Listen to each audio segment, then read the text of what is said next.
നമസ്കാരം. മലയാളി വാർത്തയിലേക്ക് സ്വാഗതം. അടിവയറ്റിലെ കൊഴുപ്പ് നീക്കാൻ സ്വകാര്യ സൗന്ദര്യ ചികിത്സാ കേന്ദ്രത്തിൽ ശസ്ത്രക്രിയയ്ക്ക് വിധേയയായ വനിതാ സോഫ്റ്റ്വെയർ എഞ്ചിനീയർ അണുബാധയേറ്റ് ഗുരുതരാവസ്ഥയിൽ കഴിയുന്നതിനിടെ ഇത് സംബന്ധിച്ച് കൂടുതൽ വിവരങ്ങൾ പുറത്തുവരികയാണ്. ശസ്ത്രക്രിയ നടത്തിയതിനു പിന്നാലെ അണുബാധയേറ്റ് ഗുരുതരാവസ്ഥയിലായ വനിതാ സോഫ്റ്റ്വെയർ എഞ്ചിനീയറുടെ വിരലുകൾ മുറിച്ചുമാറ്റി. അടിവയറ്റിലെ കൊഴുപ്പ് നീക്കം ചെയ്യുന്നതിനായാണ് ഇവർ സ്വകാര്യ സൗന്ദര്യ ചികിത്സാ കേന്ദ്രത്തെ സമീപിച്ചത്. മുട്ടത്തറ ശ്രീവരാഹം ഹിമം വീട്ടിൽ പത്മജിത്തിന്റെ ഭാര്യ MS നീതുവിന്റെ ഇടതു കൈയിലെ 4 വിരലുകളും ഇടതുകാലിലെ 5 വിരലുകളുമാണ് ശസ്ത്രക്രിയയിലൂടെ നീക്കിയത്. പോലീസ് കമ്മീഷണർക്ക് നൽകിയ പരാതിയിൽ കഴക്കൂട്ടം കുളത്തൂർ അരശുമൂട്ടിൽ പ്രവർത്തിക്കുന്ന കോസ്മെറ്റിക് ഹോസ്പിറ്റൽ എന്ന സ്ഥാപനത്തിനെതിരെ തുമ്പ പോലീസ് കേസ് രജിസ്റ്റർ ചെയ്തു. കോസ്മെറ്റിക് ആശുപത്രിയിലെ ഡോക്ടർ ഷനാൽ ശശാങ്കനെ പ്രതിയാക്കിയാണ് കേസെടുത്തിരിക്കുന്നത്. സിനിമാ താരങ്ങളും നടിമാരും ഇവിടെ സമാനമായ ശസ്ത്രക്രിയയ്ക്ക് വിധേയരായിട്ടുണ്ട് എന്ന് വിശ്വസിപ്പിക്കുകയായിരുന്നുവെന്ന് നീതുവിന്റെ ബന്ധുക്കൾ പറയുന്നു. ഫെബ്രുവരി 22-നാണ് നീതു അടിവയറ്റിലെ കൊഴുപ്പ് നീക്കാനുള്ള ശസ്ത്രക്രിയയ്ക്ക് വിധേയയായത്. 23-ന് ഡിസ്ചാർജായി. വീട്ടിലെത്തി ഉച്ചയോടെ അമിത ക്ഷീണമുണ്ടാവുകയും ക്ലിനിക്കിലെ ഡോക്ടറെ ഫോണിൽ വിളിച്ച് വിവരം അറിയിക്കുകയും ചെയ്തു. ഉപ്പിട്ട് കഞ്ഞിവെള്ളവും കുടിക്കാനായിരുന്നു ഡോക്ടറുടെ ഉപദേശം. രാത്രിയോടെ അവശയായ നീതുവിനെ 24-ന് ക്ലിനിക്കിലെത്തിച്ചു. പരിശോധന നടത്തി. പ്രസവശേഷം വയറിലുണ്ടായ പ്രശ്നങ്ങളെ തുടർന്നാണ് നീതു ശസ്ത്രക്രിയ നടത്തിയത്. ഇരട്ട കുട്ടികളുമായിരുന്നു. സമൂഹമാധ്യമ പരസ്യം കണ്ടാണ് കോസ്മെറ്റിക് ആശുപത്രിയെ സമീപിച്ചത്. ഫെബ്രുവരി 22-ന് ശസ്ത്രക്രിയയ്ക്ക് ശേഷം അടുത്ത ദിവസം വീട്ടിലേക്ക് പോയി. കടുത്ത ശാരീരിക അവശത ഉണ്ടായതോടെ വീണ്ടും ആശുപത്രിയിലെത്തി. രക്തസമ്മർദ്ദ വ്യതിയാനം ഉണ്ടായെന്ന് പറഞ്ഞ് ആശുപത്രിക്കാർ നീതുവിനെ നഗരത്തിലെ കൂടുതൽ സൗകര്യങ്ങളുള്ള മറ്റൊരു ആശുപത്രിയിൽ എത്തിച്ചു. ഇവിടെ വെച്ച് ഹൃദയാഘാതം നേരിട്ടതോടെ തീവ്രപരിചരണ വിഭാഗത്തിലേക്ക് മാറ്റി. ശസ്ത്രക്രിയയ്ക്ക് ശേഷം വീട്ടിലെത്തിയ നീതുവിന് അസ്വസ്ഥതയുണ്ടായപ്പോൾ ഡോക്ടറെ വിളിച്ചിരുന്നുവെന്നും കുഴപ്പമില്ലെന്ന് വിശ്വസിപ്പിച്ചുവെന്നും നീതുവിന്റെ ഭർത്താവ് പത്മജിത്ത് പറയുന്നു. എന്നാൽ തൊട്ടടുത്ത ദിവസം വീണ്ടും ആരോഗ്യം മോശമായപ്പോൾ കഴക്കൂട്ടത്തെ ക്ലിനിക്കിലെത്തി. ഗുരുതരാവസ്ഥയിലായപ്പോഴാണ് അനന്തപുരി ആശുപത്രിയിലേക്ക് മാറ്റിയത്. 27 ദിവസം വെന്റിലേറ്ററിൽ കിടന്നതിനു ശേഷം ജീവൻ രക്ഷിക്കാനാണ് 9 വിരലുകൾ മുറിച്ചു മാറ്റേണ്ടി വന്നത്. ശസ്ത്രക്രിയ നടത്തിയ ഡോക്ടർക്കെതിരെ കേസെടുത്തിട്ടുണ്ട്. പ്രത്യേക മെഡിക്കൽ സംഘം വീഴ്ച പരിശോധിക്കുകയാണ്. കഴക്കൂട്ടത്താണ് ശസ്ത്രക്രിയ നടത്തിയതെന്നാണ് ഡിസ്ചാർജ് സമറിയിൽ കാണിച്ചിരിക്കുന്നത്. 21 ദിവസം വെന്റിലേറ്ററിൽ കഴിയേണ്ടി വന്ന നീതു ഡയാലിസിസിനും വിധേയയായി. ഇടതുകാലിലെ ആർട്ടറി ബ്ലോക്ക് മൂലം രക്തയോട്ടം കുറഞ്ഞത് പാദത്തിന്റെ ചലനശേഷി നഷ്ടമാകുന്നതിലേക്ക് നയിച്ചു. ഇതിനോടകം ചികിത്സയ്ക്കായി 10 ലക്ഷം രൂപ ചെലവായ നീതുവിന്റെ ഭർത്താവ് പത്മജിത്ത് നൽകിയ പരാതിയിൽ പറയുന്നു. നീതുവിന്റെ പരാതിയിൽ തുമ്പ പോലീസ് ഡോക്ടർ ഷൈനാൽ ശശാങ്കനെ പ്രതിയാക്കി കേസ് രജിസ്റ്റർ ചെയ്തു. മെഡിക്കൽ എസ്റ്റാബ്ലിഷ്മെന്റ് ലൈസൻസ് ഇല്ലാത്തതിനാൽ സ്ഥാപനത്തിന് നോട്ടീസ് നൽകി അടപ്പിച്ചതായും കഴക്കൂട്ടം പോലീസ് അറിയിച്ചു. കേസ് അന്വേഷിക്കാൻ മെഡിക്കൽ ബോർഡ് രൂപീകരിക്കണമെന്നാവശ്യപ്പെട്ട് Kazhakoottam assistant commissioner JK Dinil ജില്ലാ മെഡിക്കൽ ഓഫീസർക്ക് കത്ത് നൽകിയിരുന്നു. യൂട്യൂബിൽ പരസ്യം കണ്ടാണ് ആദ്യം ഈ യുവതി ഇവരെ കോൺടാക്ട് ചെയ്തത്. പക്ഷേ അവർ സർജറി ക്യാഷ് അറിഞ്ഞതോടെ അത് വേണ്ടെന്ന് വെച്ച് കോൾ കട്ട് ചെയ്തുവെങ്കിലും തുടരെ ഇവർ കോൾ ചെയ്തു. ഓഫറിൽ 3 ലക്ഷം രൂപയ്ക്ക് സർജറി ചെയ്യാമെന്ന് പിന്നീട് ഇവർ തന്നെ വാഗ്ദാനം ചെയ്യുകയായിരുന്നു. നിരന്തരമായി ഫോൺ വന്നതോടുകൂടി ഇതിനെ തുടർന്ന് നീതു വീട്ടുകാരോട് സംസാരിച്ചിട്ട് അറിയിക്കാമെന്ന് ഇവരോട് പറയുന്നു. തുടർന്നാണ് സർജറിക്ക് വിധേയയായത്. അടുത്ത ദിവസം തന്നെ ഡിസ്ചാർജ് ആക്കിയെങ്കിലും നീതു തീർത്തും അവശയായി. ആഹാരം കഴിക്കാൻ പറ്റാത്ത വിധം ഛർദ്ദിച്ചു. എന്നാൽ ഡോക്ടറെ ബന്ധപ്പെട്ടപ്പോൾ അതൊക്കെ ഇതിന്റെ ഭാഗമാണ്, ഉപ്പിട്ട കഞ്ഞിവെള്ളം കൊടുത്താൽ മതി എന്ന് തീർത്തു പറഞ്ഞു. എന്നാൽ വേറെ ആശുപത്രിയിലേക്ക് കൊണ്ടുപോക്കോട്ടെ എന്ന് പറഞ്ഞപ്പോൾ അടുത്ത ദിവസം ആശുപത്രിയിൽ എത്താനായിരുന്നു മറുപടി.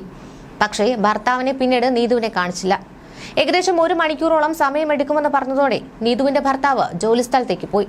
പക്ഷേ ഇതിനിടയിൽ നീതുവിന്റെ കണ്ടീഷൻ മോശമായെന്ന് പറഞ്ഞ കോൾ വന്നതോടെ ഭർത്താവ് ബൈക്കിലെത്തുമ്പോൾ ഇവർ നീതുവിനെ കാറിലേക്ക് കയറ്റുന്നതാണ് കണ്ടത്.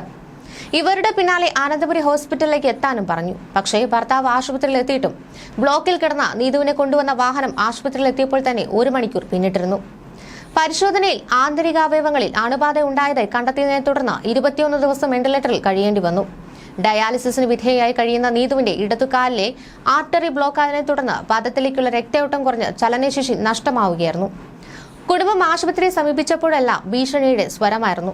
കേസിന് പോയാൽ തങ്ങൾക്കൊന്നും സംഭവിക്കില്ല. ഡൽഹിയിൽ നിന്നുള്ള വക്കീൽ തങ്ങൾക്കുണ്ട്. ഒന്നുകിൽ ആശുപത്രി ബിൽ അടയ്ക്കണം, അല്ലെങ്കിൽ കേസുമായി പോകരുത് എന്നൊക്കെയാണ് ഇവരുടെ ഭീഷണി. പക്ഷേ 2 ഇരട്ട കുട്ടികളുടെ അമ്മയായ നീതുവിന് ഇനി ജോലി നഷ്ടമാകും. മക്കളെ നോക്കാനും സാധിക്കില്ല. അച്ഛനും അമ്മയ്ക്കും ഏക മകളായിരുന്നു നീതു. മകളുടെ ദുരവസ്ഥ കണ്ട് നെഞ്ചുപൊട്ടി കരയുകയാണ് ഭർത്താവിന്റെ മാതാപിതാക്കളും നീതുവിന്റെ മാതാവും. ഇനി തന്റെ മകൻ എല്ലാ കാര്യങ്ങളും നോക്കണം, ആയുഷ്കാലം മുഴുവൻ നോക്കണം. ഒരു സ്ത്രീയുടെ ജീവിക്കാനുള്ള അവകാശത്തെ അവർ ഇല്ലാതാക്കിയെന്നാണ് നീതുവിന്റെ ഭർത്താവിന്റെ പിതാവ് പ്രതികരിച്ചിരിക്കുന്നത്. ഇത് സംബന്ധിച്ച് സോഷ്യൽ മീഡിയയിലും കമന്റുകൾ ഉയർന്നുണ്ട്.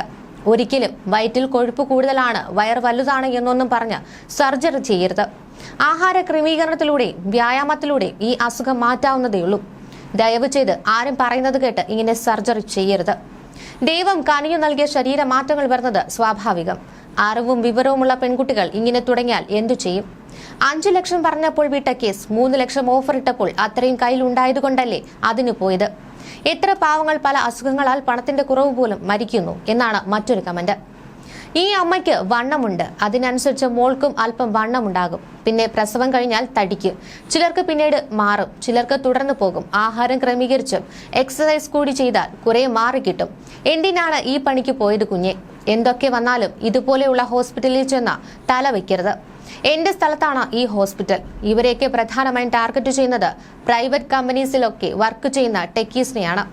ഒരു സെറ്റിങ്ങിന് തന്നെ ലക്ഷങ്ങളാണ് ഫീസ് ഈടാക്കുന്നത്. നമ്മുടെ ബ്യൂട്ടി കോൺഷ്യസ് ഇൻസെക്യൂരിറ്റി ഒക്കെയാണ് അവർ മുതലെടുക്കുന്നത്. വയറ് കുറയ്ക്കാൻ പോയി വിരൽ കുറഞ്ഞ വാർത്ത. ആരും ഇനി ഇങ്ങനെ അബദ്ധത്തിൽ പെടാതിരിക്കട്ടെ.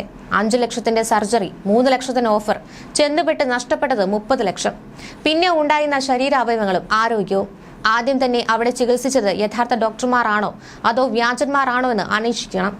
മാസങ്ങൾക്ക് മുൻപ് കൊച്ചിയിൽ ഇതുപോലൊരു സംഭവം കടവന്ത്രയിലെ ക്ലിനിക്കിൽ ഉണ്ടായിരുന്നു.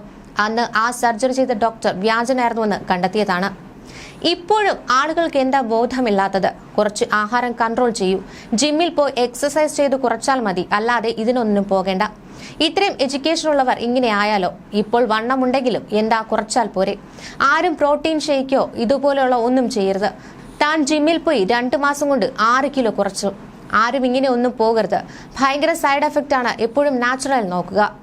ഇന്ന് ഏറ്റവും ഭയപ്പെടേണ്ടത് ഡോക്ടർ കുപ്പായമിട്ട് നടക്കുന്ന കശാപ്പുകാരെയാണ്. എന്റെ നാട്ടിൽ ഒരു യുവതി സർജറി കഴിഞ്ഞ് ഉടനെ മരിച്ചു. കോസ്മെറ്റിക് മെറ്റോമാറ്റിക് എന്നൊക്കെ ഓരോ കാരണം പറഞ്ഞ് വെട്ടിമുറിക്കാൻ കൊടുത്താൽ പലതും അനുഭവിക്കേണ്ടി വരും. മനുഷ്യ ശരീരം വളരെ കോംപ്ലിക്കേറ്റഡ് ആണ്. ആവശ്യമില്ലാതെ പിടിച്ചു തിരിച്ചാൽ ചിലപ്പോൾ പിരിഞ്ഞു പോരും. അവർക്ക് പണം വേണം, അതാണ് അവരുടെ ആവശ്യമെന്ന് നിങ്ങൾക്ക് മനസ്സിലാക്കാൻ പറ്റിയില്ല എന്നിങ്ങനെ പോകുന്നു കമന്റുകൾ. ന്യൂസ് ഡെസ്ക് മലയാളി വാർത്ത.